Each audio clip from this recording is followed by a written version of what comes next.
Welcome back, everyone. So I've got a radio, another one to work on. I wanted to video this one because this is in really good shape. Physically, it looks like it just came from the factory. I mean, the plating on the screws, the surface of the heat sink here. It's just absolutely gorgeous. This thing is, oh man, one of the nicest examples I've ever seen for one of these. This is the original Miata stereo. This is the National 1161. Although in the U.S., the national brand name, which is that N logo, that was never used in the U.S. Well, no, I'm sorry. It was in the 70s and maybe in the 60s. But it's not a well-known brand name. So this is, for all intents and purposes, a Panasonic. Made by Matsushita. And I think it was by 94, they rebranded them as Panasonic 1267s. In fact, I think I have one back there, actually. Yeah. Otherwise, they're identical. The 1161 and the 1267... they are the same unit, and they're both used in the first generation Miatas up until mid-96. And the display on this one is what really makes it look good. That display is amazing. Nice coating on there. I don't see any bleeding. Let me show you what a bad one looks like. I've got a couple of ones that are actually quite bad. This one, not only is the coating gone completely, but there's some delamination or LCD bleed.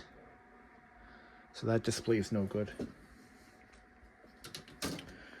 So what are we going to do today? So first I need to test it out. We'll just see what we get for audio. The common problems with these early Miata stereos are they're pretty predictable. Rig up my phone here so I can put it on my tripod. There's a very predictable pattern of failures that affect these radios. So there's a very predictable pattern of failures that occur with these stereos. One of the messages I want to get across to folks is avoid going on eBay and buying one of these for a lot of money, because they all need the same repairs. I mean, you could almost bet money on it. They all need the same type of repairs, same exact procedures. They all need it. And it's all because of age, not because of usage or abuse or anything like that. So if you have one of these that produces no sound, don't be shocked. It's very common. Just be careful. If you're going to go on eBay and buy one, don't pay too much for it unless it has been rebuilt. If it has one of my Bishop's Vintage Car Audio Repair stickers on it, you're probably good to go.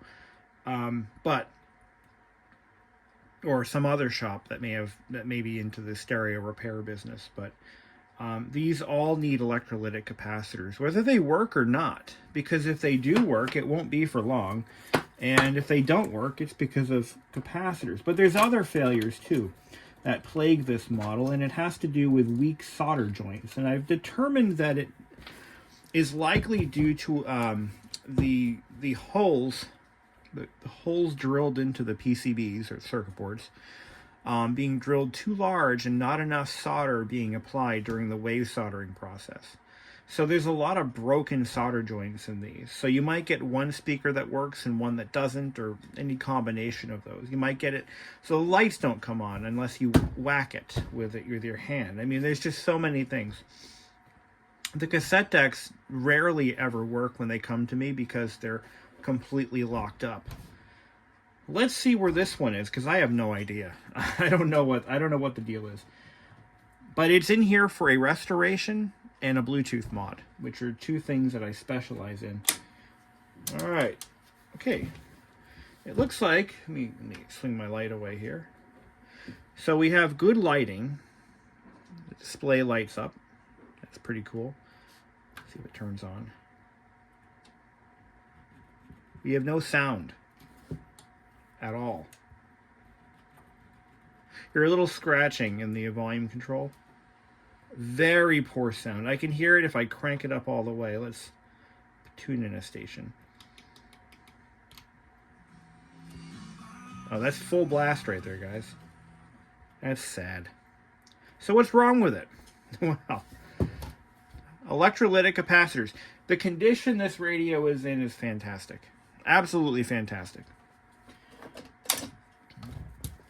But I already know what's wrong with it, and we're going to fix it.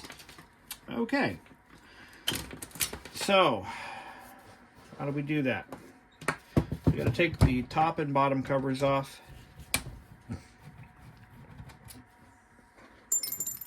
Now, I have everything in stock on hand to bring this little guy back to life again.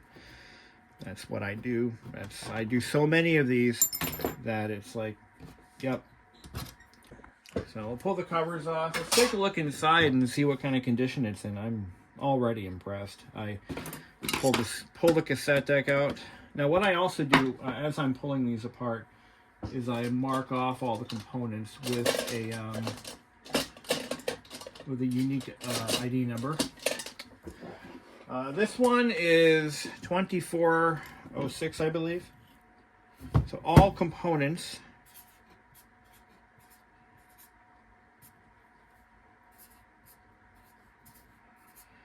will be given a unique number. This is the invoice number. It's also the control number, the series number. So every radio that I work on gets a 4-digit number. This one's 2406. 24 meaning 2024, 06 meaning the 6th radio in the series, 2024. They're a little out of order, but well, never mind. The first batch of 2024 stereos that I checked in are not in sequence, but that's okay because I've already done 2410, I think. Okay, cassette deck looks brand new. Oh my, this thing is fantastic. I'm going to go over a couple of the common problems that plague the cassette decks too. One of them being this entire gear train is usually jammed up. The lubricant that they use, it just turns to concrete. And what I do is I soften that lubricant with a little bit of Slick 50. And what it does is it frees up the lubricant, and then it provides perpetual lubrication. It works really well, and I've done a lot of cassette decks that way. And it just makes the job go faster. And I've never had one fail after that. Slick 50 supercharged one loop is an amazing product. I experimented with it one time. Now, you're never supposed to use WD-40 or other products like Liquid Wrench. They don't make good lubricants, and they never last. They turn to varnish like immediately. But Slick 51 lube, I used it in an antique clock 2 years ago, and it's still going. It's just crazy. Still going. 2 years. I used it in the springs. And you know what? It's a 30-hour, it's a 7-day clock, and it still goes. So Slick 50 has earned my trust, 100%. All right, let's dig in. So we got the top cover off, or the bottom cover. Let's take off the top cover. This is usually where I see a lot of the dirt and grime in these things. But I also grease the cassette deck with polyolefin grease. I use that a lot in these slidey components. This is looking pretty good. Looking very promising. Now, right off the bat, these are 10 or 16 volt. These are 10 volt 220 microfarad caps. There's 4 of them on the top. These are always bad. They're always leaking. I don't think I've ever pulled one apart where they weren't leaking, even if the radio worked perfectly fine. So where we're going to find a lot of our problems, though, are going to be right in here. I'm going to take the whole back half off the radio, the whole rear section. Let's see. There we go. Let me show you where else I find problems in these. So this is our amplifier and power board. The equivalent to this board on the Pioneers that I work on looks like this. Does the same job, only it doesn't have that massive heat sink. Actually, those use the chassis as a heat sink. So I see a couple of problems on these boards usually, and I already see one.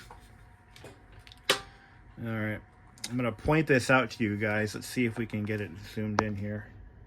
So I have been getting a ton of these units in. This must be the year of the Panasonic radio. I've been getting so many of these things, but see if I can point it out here.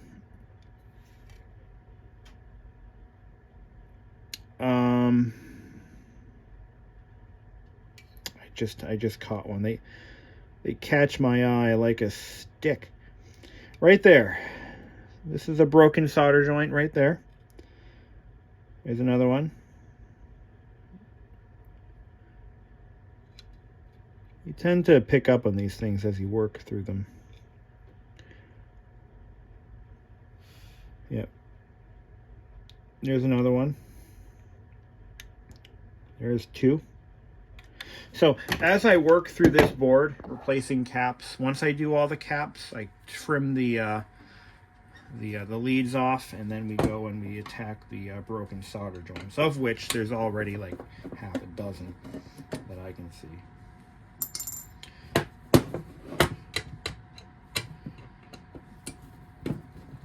So in addition, like I said, to the restoration of this unit, we're also going to be adding a Bluetooth module. And that Bluetooth module actually connects to the reverse side of this connector. This connector is your accessory connector. When these stereos were designed, they could have been fitted with equalizers, CD players, external auxiliary inputs. The manufacturer, Matsushita, kind of left that option open for Mazda to determine how they wanted to fit up their cars.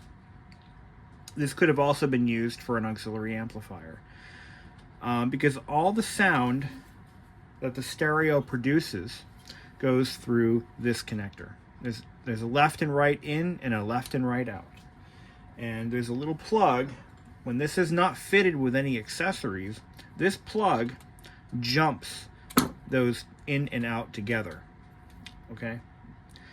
So we typically discard that plug when we do a Bluetooth mod. So the Bluetooth mod takes the place of this plug right here. And it essentially connects directly to the reverse side of the connector. In fact, one of the things I'll do to these radios is I'll take myself a black, that hurt, a black Sharpie, and I'll write, do not use. Because once a Bluetooth mod is added to the radio, this connector becomes useless. Cannot be used for anything else.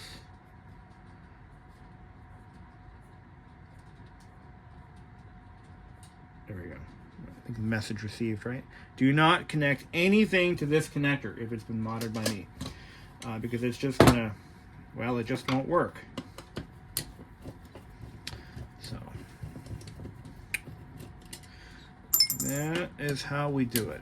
Take all these screws out. I love the condition this thing is in, because I've seen some really rotten looking examples that I've saved. I mean, that's what I do.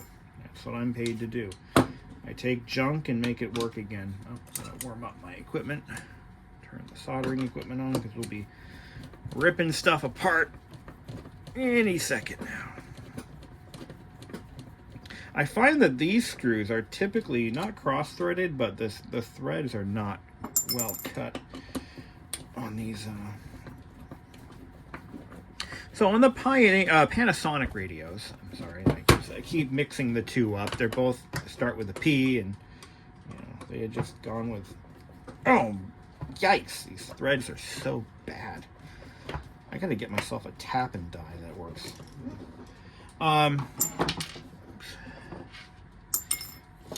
Okay, so this is nice. This is a car, by the way, that was likely stored in a heated garage, never driven in the rain. Okay, all of these little round cylinders, these are all electrolytic capacitors, and we're going to replace every single one of them, and they get marked with a red pen. So I keep track of them. These are all going to get replaced. I guarantee you I'm going to find some here that are going to be bad, leaking, or otherwise trash. There's one little one hidden right under there. So far, things look okay visually, but we know that there is a problem. This thing produces almost no sound. Pretty much a barely detectable amount of audio. When these come in with blown fuses, and that's happened twice in 90 units that I've gotten 2 of them with blown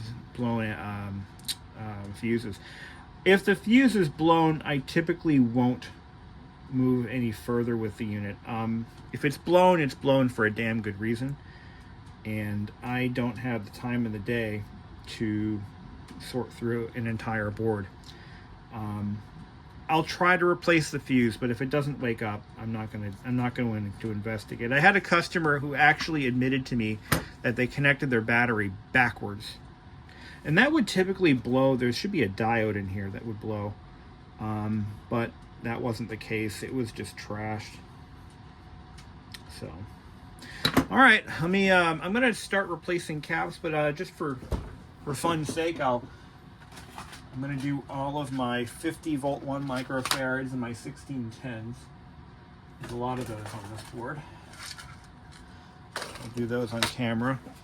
I prefer to not work while I'm filming myself because it's distracting, so we'll do some of the basics here. So we'll do these are 50 volt 1s, 1 microfarad. And we just suck the solder joints out. It's this device here. And let them fall out. Let's take a look at these, see if they're leaking. Yep. I see some residue at the base of this one.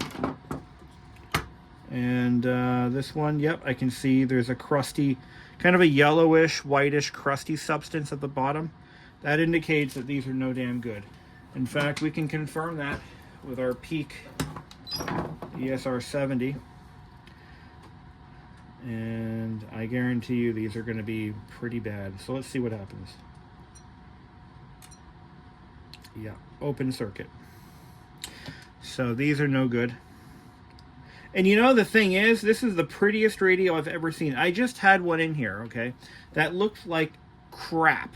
It was so disgusting from just being exposed to moisture, to abuse, cigarettes, whatever. This one's good. Pretty high ESR though. Got 1.6 microfarad. But we have one bad one for sure. But I had one in here just the other day, and it was nasty. But guess what? It worked. Oh, this one actually tested good this time. Okay. 4.7 ohms. It's pretty high, but you know, that's not the whole story either. But it was yeah, I had one in here that was absolutely disgusting.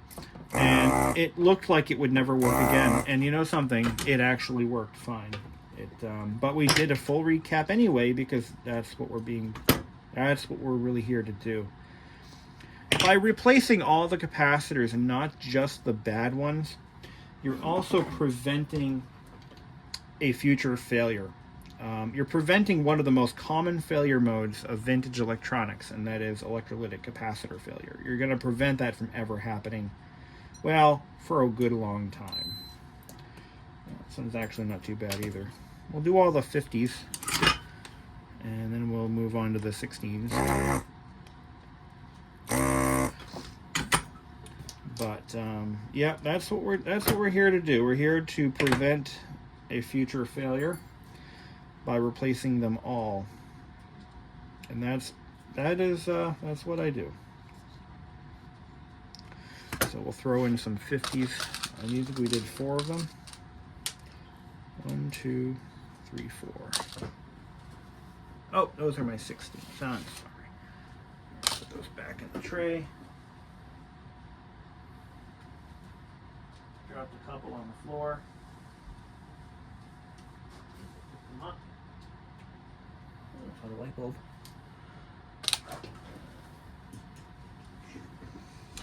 Alright, so we need 4 50s. 1, 2, 3, 4. Pop these guys in.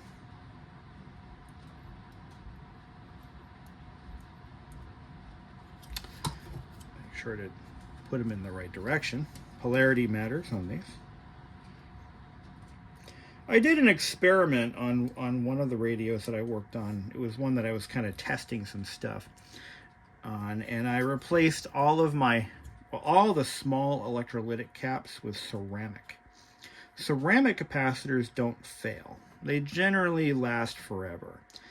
The reason that they're not used in audio circuits is because they can affect audio quality negatively. And that was my observation when I had done one of these with all ceramics. Like, I put all the smaller capacitors, the 50 volt 1 microfarads, the low capacitance ones. I did as I was saying, I did some ceramic. And what it did to the sound quality was it pretty much affected it by really increasing the treble. You know, there was like almost no bass response at all. It was very tinny sounding, almost like an echo chamber. It was really not a good sound quality. It was pretty bad. I just wanted to see what would happen. You know, how would it affect sound? Well, yeah, it definitely ruined it. You know, it ruined it. So 1610s, that was what, 4? Do 4 of those. I gotta reorder my 1610s, and I gotta reorder some 16220s, I think. I have a running tally of what I need to order in my next shopping trip. Try to buy as many parts as I can within reason, and then, you know, before I completely burn through those, I order new ones. Buy all my capacitors from Mauser. I usually go with I try to stick with, you know, good name brand ones. I try to stick with Panasonic capacitors. I find they seem to be pretty decent quality. I do not use Capzon capacitors. They are junk. They're pretty widely known to be garbage. In fact, they're the butt of every joke when it comes to electronics.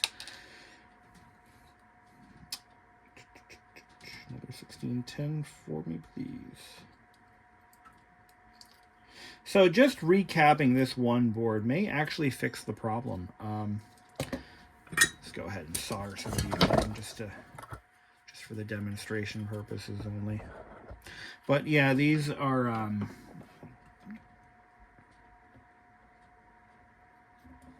more often than not, these are the cause of poor to no sound. And then we just replace them all.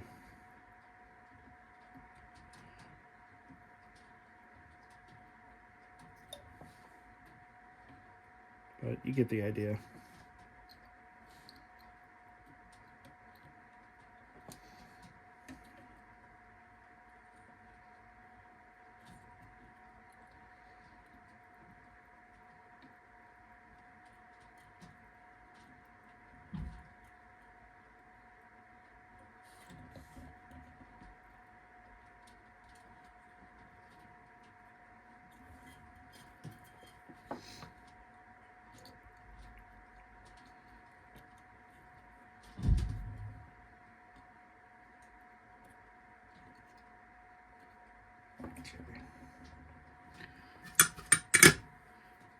Trim the forest.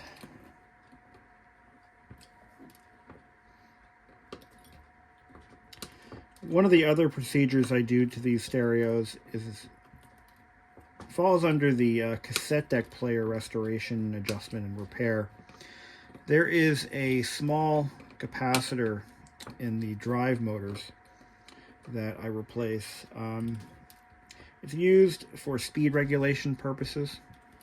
So what I find is some of these, you know, when I hook them up to my scope to test the cassette tape speed, I get a lot of warbling or flutter, and that's generally caused by a small, I think it's a 1620 microfarad or 22 microfarad capacitor that's mounted inside the drive motor.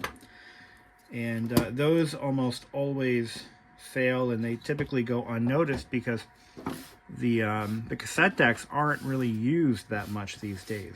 Even though it's an option you have, most folks don't use them. So that capacitor kind of silently fails without anybody noticing. And then when you go to put a tape in there, it's just, the speed is all over the place.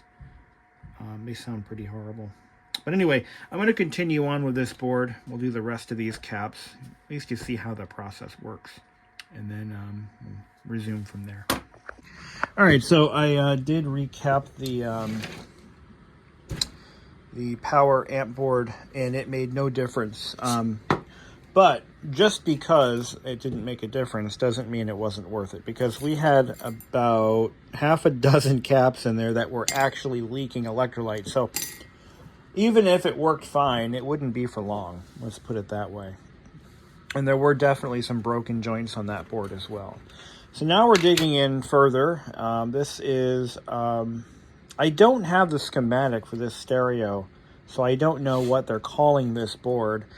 But this is more or less the interconnect, and I think this is the brains of the stereo, because you've got two IC chips in the bottom there. The tuner is all on this board. So these 4 boxes, these are all for the AM/FM tuner, and I think there's some IC chips on the bottom of this one as well. But this guy right here is your main interconnect board. So you've got the connections going to the faceplate and control panel over here. You've got the amplifier and power source over here. You've got the cassette deck interfaces with this connector over here, and your volume control tuner, tone control board connects over here. And then you've got these two standoffs that connect with a set of finger type combs. Looks like a comb. And these two, boom, connect all the way through to the tuner board. So this is like the motherboard of the radio. And on this board, I see a lot of broken solder joints. Typically, this one doesn't look that bad. You're going to find that these connections here are going to have some broken solder joints. There's one there. I can see that without even my magnifier. There's one there. There's one there. And here we go. Interconnect between the two boards. You've got, and this is pretty much, they all have this problem. You've got one, and these are clearly cracked. Let me try to zoom in here. There we go. Oh yeah, you can see that from space. Broken. And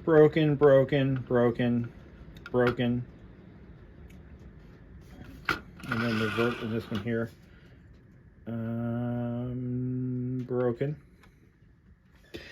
And then you've got the amplifier side.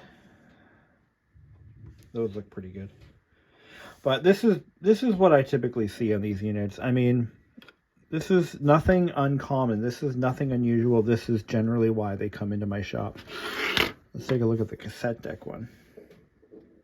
That looks pretty good. But yeah, it's just a process. You got to work through. You've got to replace all your electrolytic caps. And one little interesting tidbit I found is, between the two versions of this stereo, the 1161 and the 1267. This capacitor right here, it seems like they randomly changed the value of this from a 16 volt 1000 to a 16 volt 100 microfarad. Because I have in my pile of parts here,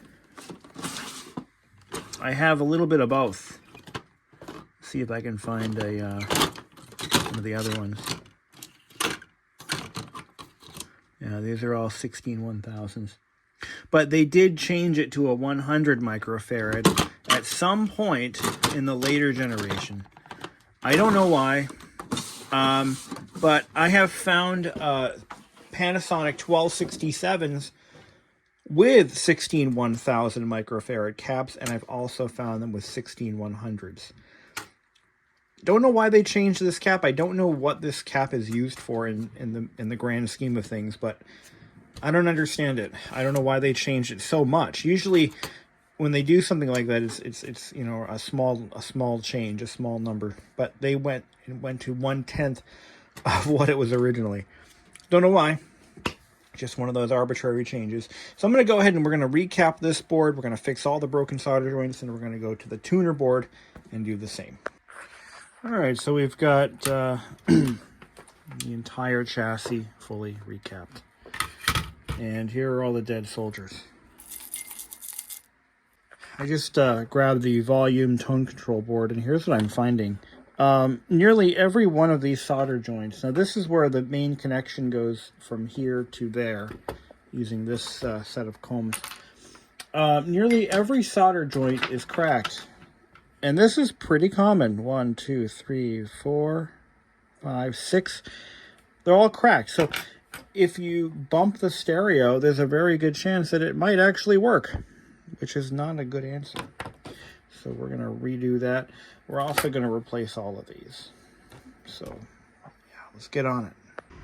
Okay, we're now about ready to test this chassis that has just undergone major surgery. And well, make sure we slide these combs back in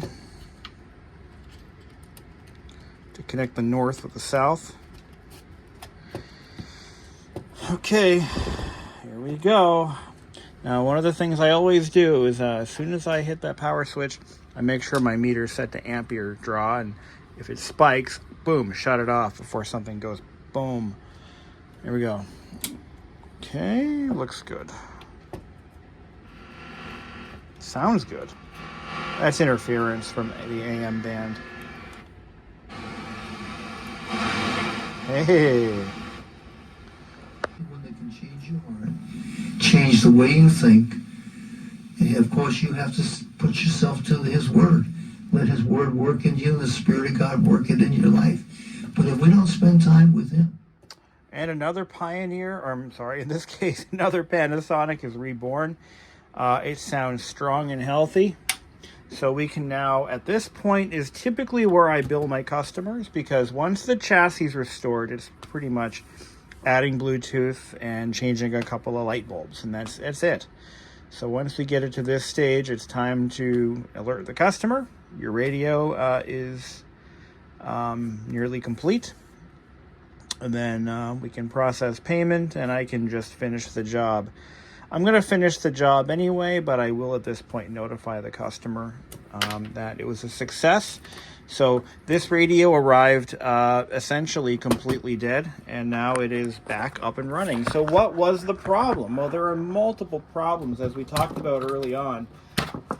Combination of all of these electrolytic capacitors going out of spec, leaking electrolyte. Some of them were actively leaking electrolyte, but being generally out of spec. I also found probably about a couple dozen broken solder joints at the same time. So we addressed those two major problems, and this is now a functioning unit. There were no major component failures, but that does happen. I had a customer send me a radio once that had a hole blown straight through one of the audio amplifier transistors, like completely blown apart. I replaced the transistor and it fixed the unit. I actually had one on hand. And sometimes you get lucky like that. You'll see I notched the chassis right here. This is to support a cable that I have to run over this way and down, so that way we can add Bluetooth. So that's where the audio cable goes. So that gets notched out. And you can see I've already run a ground wire. The ground wire gets soldered directly to the tone control volume board. And I still have to run a positive cable from here through this hole. And that's where Bluetooth typically lies. On this particular model of stereo, the Bluetooth module is actually, it piggybacks tone control board. It gets zip tied directly to the bottom of the board, and it's completely enshrouded in shrink tubing so it can't short anything out. It becomes like its own module, and it only gets activated when you link a phone to it or a laptop or whatever you've got. So, well, that's it for now. Maybe we'll take a look at the cassette deck if I have time, but I have to go make dinner. So I'll be sending out my bill to the customer, and we'll get this unit out. Hell, if I get paid tonight, I'll have it shipped tomorrow, because I have to ship another unit as well. So I wanted to show you guys a little preview of some of the wiring that goes on behind the scenes for the Bluetooth module. So this is your audio left and right, in and out. There's our positive lead going to the Bluetooth module, and there's our negative lead. And these wires get routed, hence why this is notched out, through the chassis and out the other end. This is going to get trimmed back once it goes through. But there you go. So part of what makes this a successful modification is this Bluetooth module right here. This is the LQSC, or formerly known as DROC, Bluetooth module with an auxiliary input and an automatic switching relay. And how this works is when my phone or device is not connected to this, these two ports are connected to each other. It acts like a pass-through. So the audio coming in from, for example, the green wires goes straight out to the brown wires, and then goes straight through the stereo's built-in preamp. When this module is activated, that is, I connect my phone to it, this little relay right here clicks over and it disconnects these two ports, and then what it then does is it replaces the auxiliary audio with its own Bluetooth audio. So it works exactly like the factory CD player does, as a matter of fact. But to make this module work, I have to modify it. That means I've got to remove these two headers. We need to reduce the profile of this board as much as we can. So we use a hot air station, and we're going to heat up the solder on both of these two connectors until they slide off the board, essentially.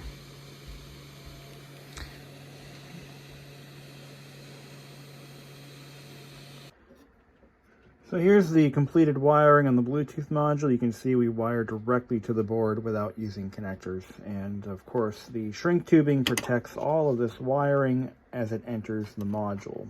Now, the next step is we're going to take a little bit of hot snot and we're going to seal up these connections so that they can never work loose or fatigue fail in any way, shape, or form. We also want to pin this connector, or this wiring harness, in position so that when I put the shrink tube covering over the whole thing, it doesn't shift around. And that is what a completed Bluetooth module looks like after assembly and installation. This is a very thick, tough shrink tube that I use, and nothing is going to get through that. And then it gets routed, the wires get snaked underneath here. I'll show you what that looks like. All right, so then we get this zip tie run up like that. And we just kind of slide it right between those components there. There we go, just like that. The stereo now has a fully integrated Bluetooth module that is now a permanent part of the chassis. Just like that. So we've made so many improvements to this thing. It's no longer what it once was. It's better than it once was.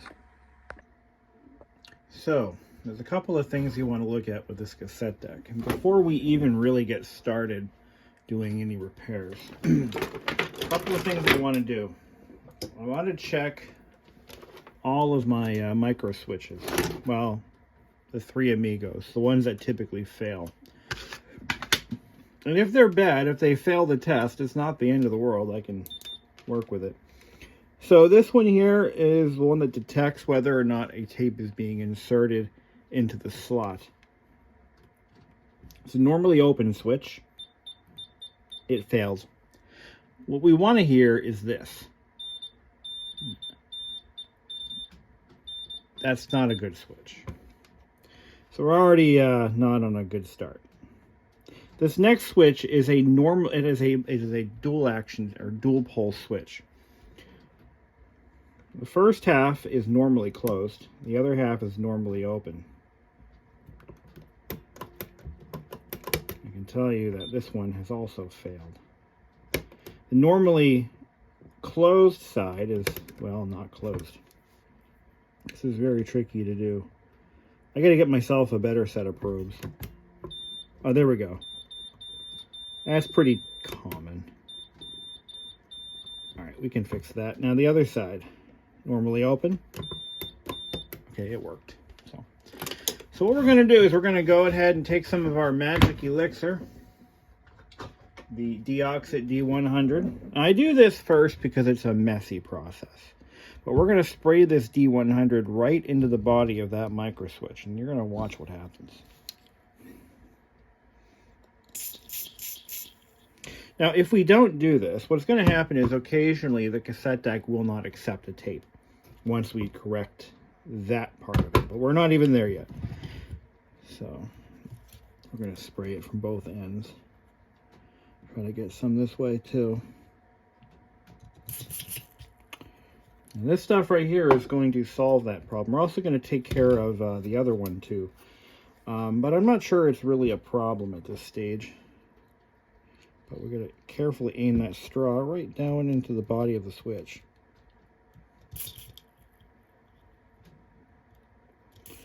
Fortunately, the switches are not sealed units. But it's always those top ones that go bad on this board here. The ones on the bottom typically don't have this problem, but normally if this is snapped back,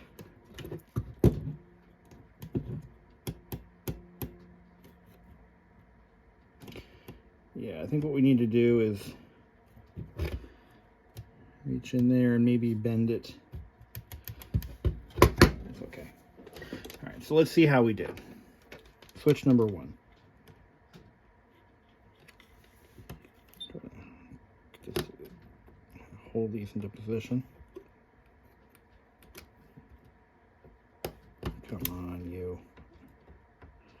I got to get better probes. Like I said, I need some that... Look at that. That's what you want.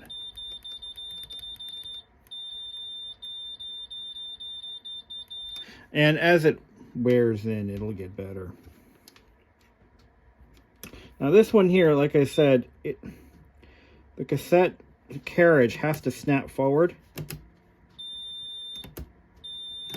And it should engage that switch, but it's not.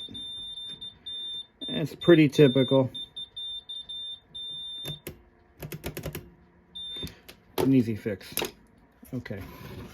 The next thing I need to do is we need to kind of take this entire assembly apart. We've got to remove the mounting sled and the boards. So we'll do that. But right now, yeah, the stereo is, excuse me, is essentially ready to go.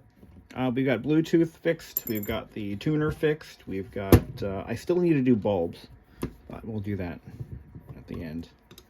But all the hard lifting or heavy lifting is done. We just need to correct some issues with our cassette deck. Some very common issues.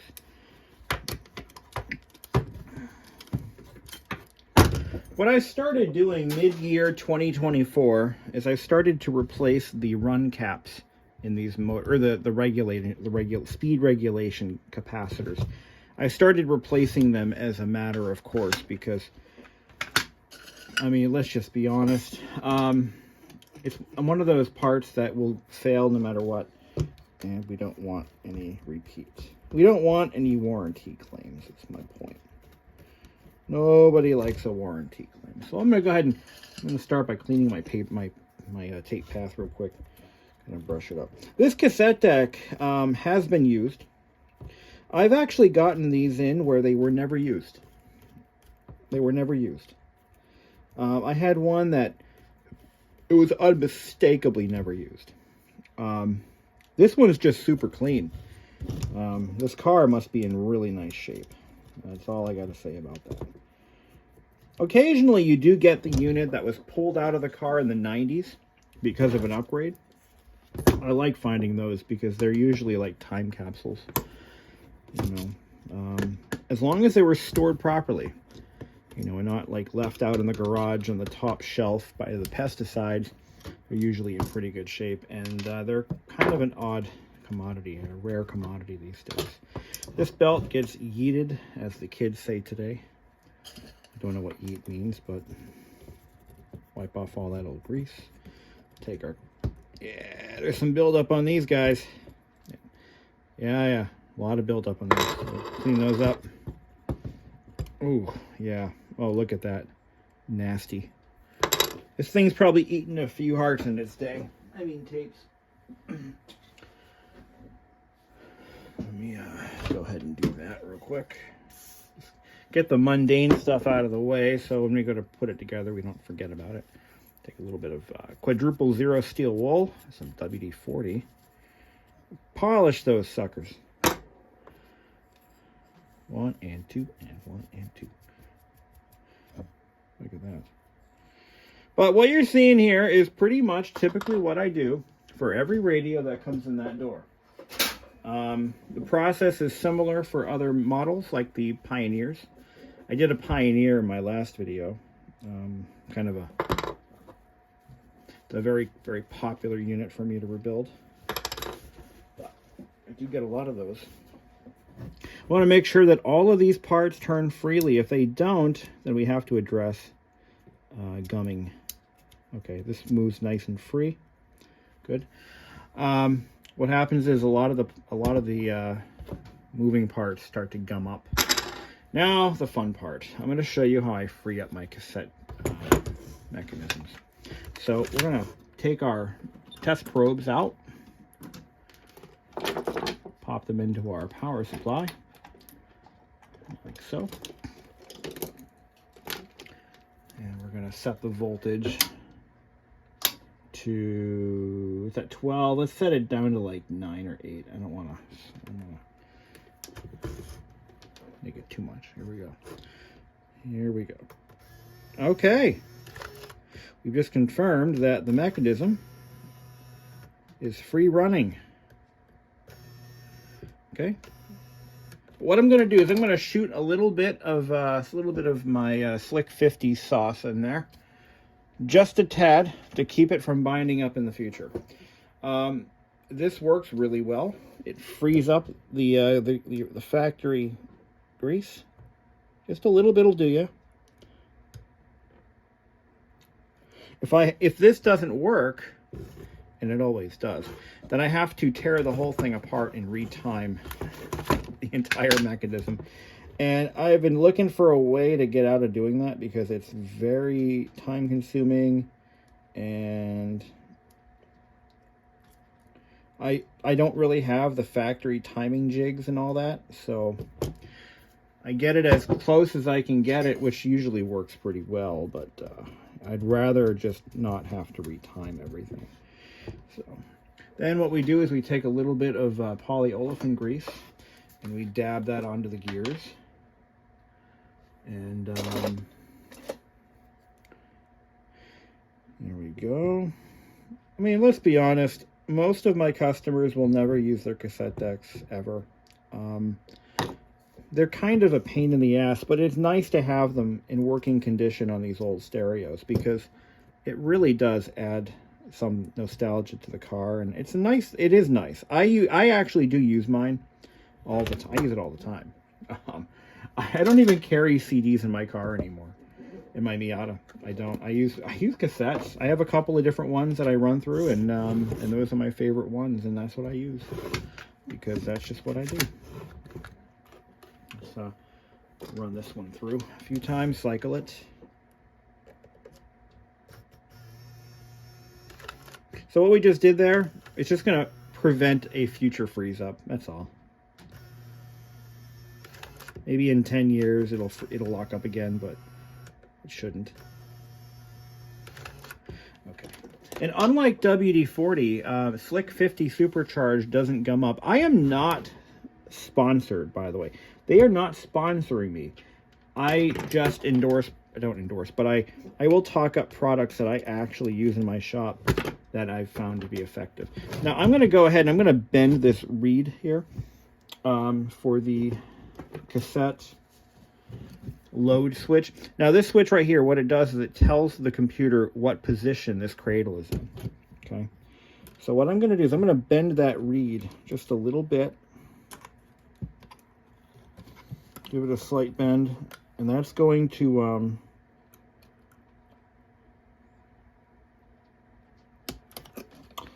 that's going to allow it. Let me show you what I mean. We want that switch to be closed when this carriage is in the up position. All right, we want that switch to be closed, because if it's not closed, the controller doesn't know that the cassette deck or the cassette is fully ejected. So, oops. I've had to do this actually quite a few times over the last couple of decks I've worked on. It seems to be a common problem with these things. So we'll shut that off. We'll hook this back up. Okay, and here we go.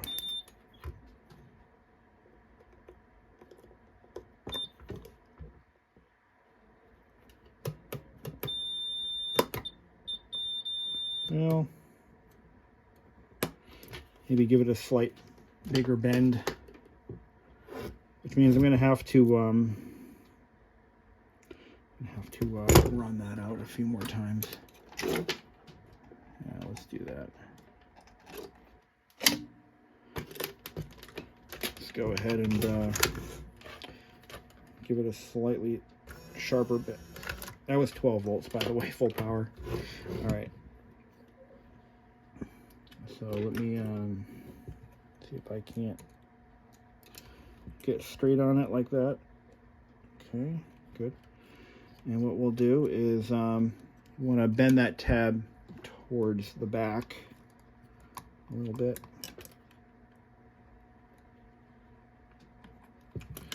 Let's see if I can find a better instrument to stick in there. I like that one. Oh, there we go.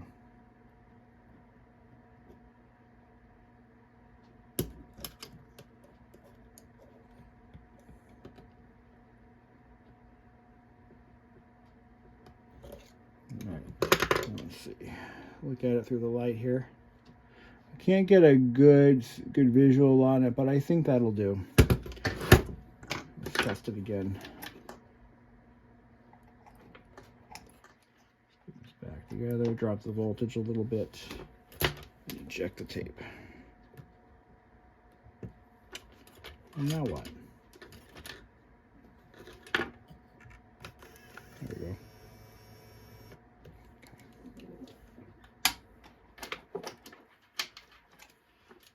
All right. Off we go. That's close enough. Yep, oh, there we go. That'll do. So this is the switch that engages the inject process. So at that point, it powers up this motor here. And the idea is it's supposed to power the motor down when it's closed, like that. Okay? Now you know. Okay. All right. Now we get to do the fun stuff. You know the mechanism is free, good running. We're going to go ahead and we're going to reassemble the bottom side. I'm going to put a small drop of oil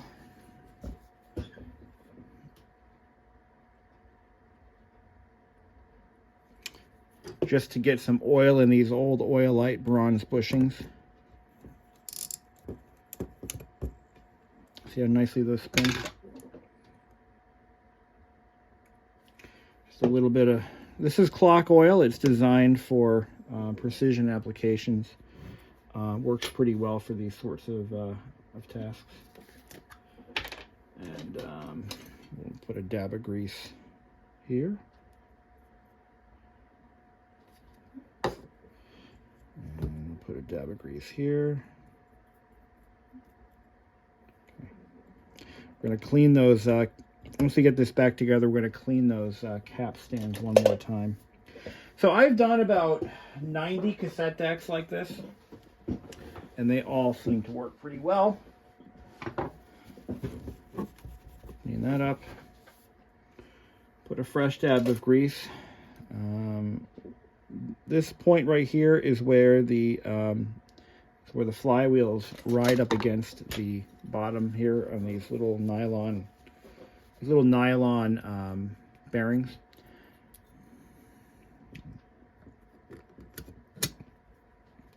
Okay.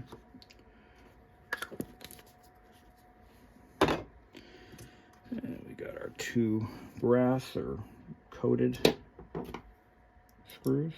Oops. Where's my other screwdriver?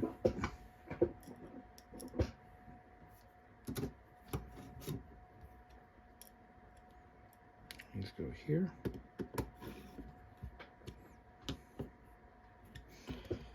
And you got this one here.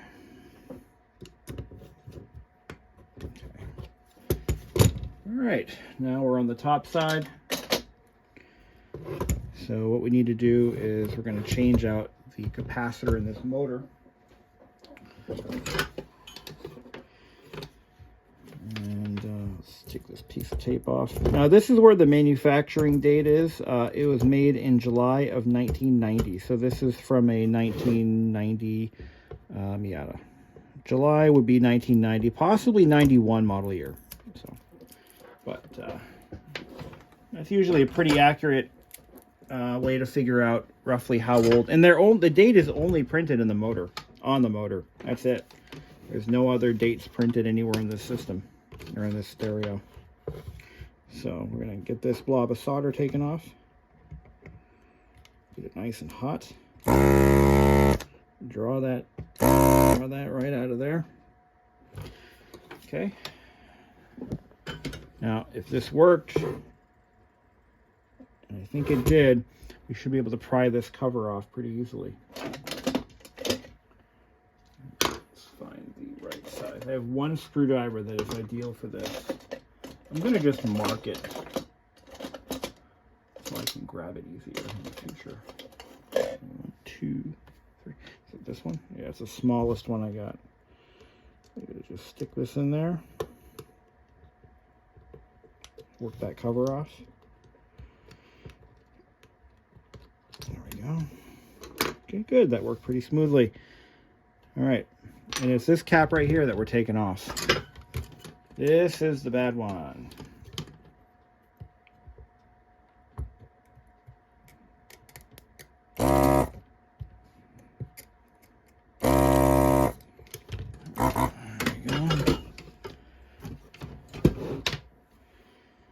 And that's a 1622.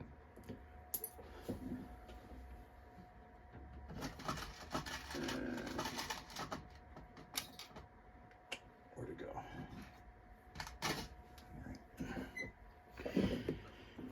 Okay, we're gonna just bend that like that, bend that like, oops.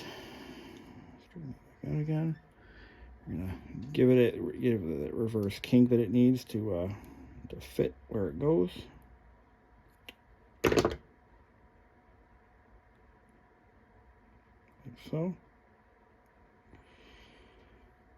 And trim it up.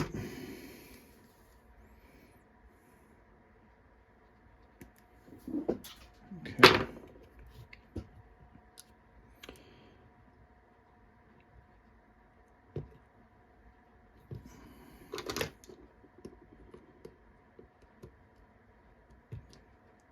Perfect. Perfect fit.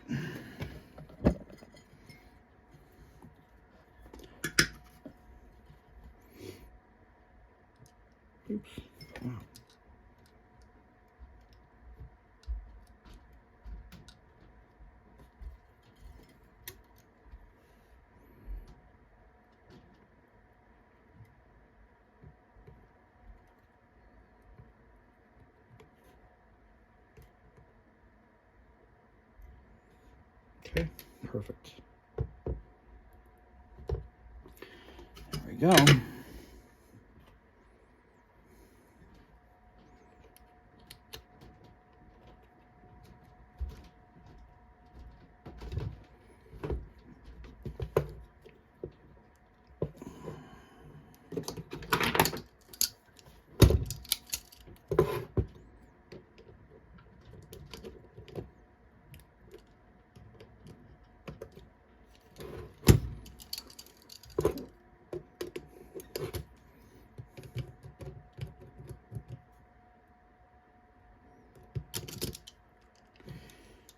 Okay, make sure that's nice and level. And what we'll do is we'll just power up the motor. Actually, that looks a little off right in this.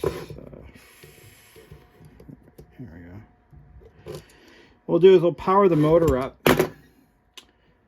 and we'll test it for make sure it's free running. Because we got the one thing we forgot to do. So I don't like filming myself. I tend to get away from myself here, but obviously this wouldn't have worked very well. You forgot to put a belt in there. Anybody catch that? I'm like, I know I'm missing something. Like there's something I'm not doing. Yeah, it's the belt. Let's put the belt in. Just make sure that motor freely spins. And we'll power test it as well. That's what we'll do. Put those back in their spots. Get some of that sweet grease back on there. Put a new dab of grease on that. Put a belt on it. Give it a name. Wow, I'm down to 2 belts. I gotta reorder belts. Okay.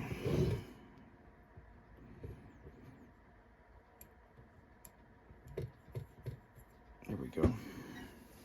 Got a belt on there. Make sure there's no grease on the belt. Yeah, we're good. Put this back on.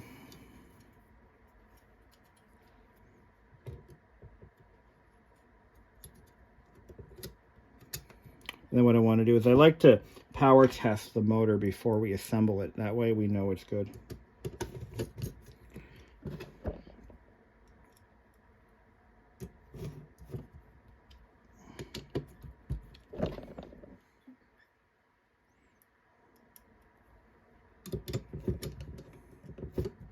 Okay, there we go.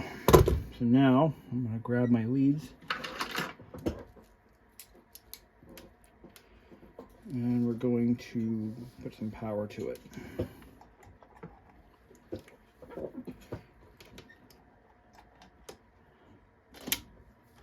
I'm not going to run this at like 12 volts or anything like that. I think it's supposed to run on 6 volts. But here we go. Sounds good. Okay.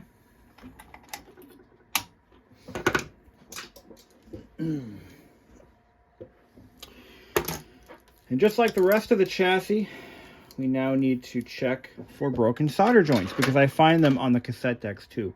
And once I do that, oh yeah, we got to clean that head too. I didn't think I cleaned the head. We got to clean the head and we have to re-clean the cap stand or the pinch rollers. No, the cap stands, not the pinch rollers. Those are good to go. So we're going to clean that head. Yeah, it's a little dirty.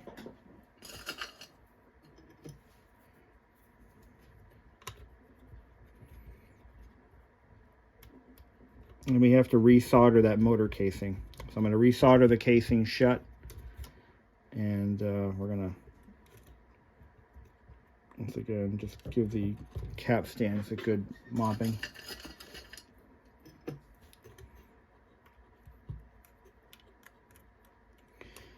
There we go. Oops. Yeah, just kind of wipe them up. Wipe up around them. Make sure there's no oil residue on them. And that's it. So I'm gonna finish this up and we'll give it one final test. Okay, let's power it up. Okay, that's a good sign. That means that the initial power on check has initiated and passed. So what it does is it does a complete cycle of the main drive motor. And once it reaches its destination, it stops. If it doesn't, if we have another bad micro switch, for example, it will just keep running until it fails. So then what I'm going to do is I put this audio head demagnetizer tape in there, and we let that run for a couple of cycles. It will run upside down. We want to make sure that it runs for a couple of different cycles here. Make sure it reverses direction before we put any real tapes in there. There it goes. Yep, it's doing exactly what it's supposed to do. I'm going to put a real tape in. Actually, we're going to do a speed check tape and then we'll put a real tape in. Okay, let's see how we did. Looking for a 3,000 hertz. Oh, 10,000 looks good. It's exactly 10 kilohertz. Now, this tape is recorded in a way that one side is stronger than the other. If I had confidence that this tape was not the problem, I could easily adjust the left to right balance manually. There's 2 holes here and here, and you can stick an instrument like one of these guys. Where the hell are they? There's a couple in here. But you can stick an adjustment tool in there. Yeah, here we go. Oh, for Christ's sake. Just believe me, there's something you can stick in there and adjust it. Let's switch to the 3,000 hertz side. 2.9, 3.0, 2.9, 3.0. Yeah, that's pretty good. That's not bad at all. That's a good, strong, healthy output right there. Looks pretty even. All right, that's enough for that. Cassette deck is good to go. So, where do we go from here? We need to do lamps. I've got one of the lamps here is out. I'm going to just change them all, though. That's usually how I handle these. So, then we're done. That's it. So this is one of those rare instances where I don't have to do anything but clean the faceplate. And that's exactly what I did.